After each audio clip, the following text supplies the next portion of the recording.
That's the end goal of it, is slavery. Yep.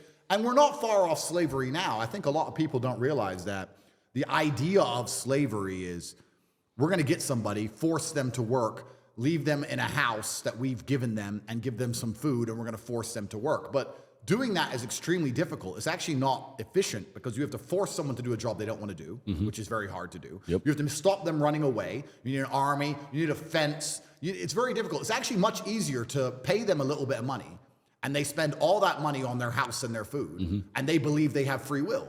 And now they don't realize they're a slave anymore. Because if you're a slave, you get kidnapped and you get told to work and you get a house and food.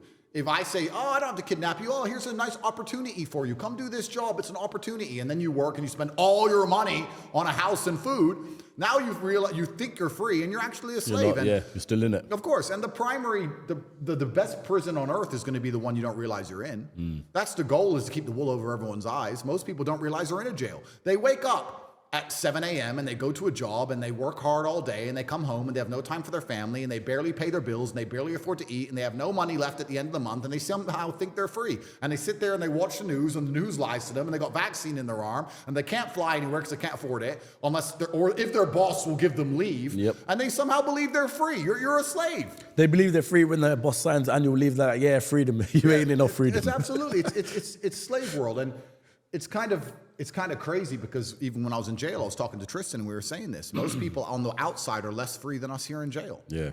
You know, at least I can feed my family and feed my children. You know, at least I can fly the people I love all around the world at random. You know, it's kind of crazy. But all of these things that are done is to ensure that the controlling class and the elites have as much control over the populace as possible. That's the end goal of it all.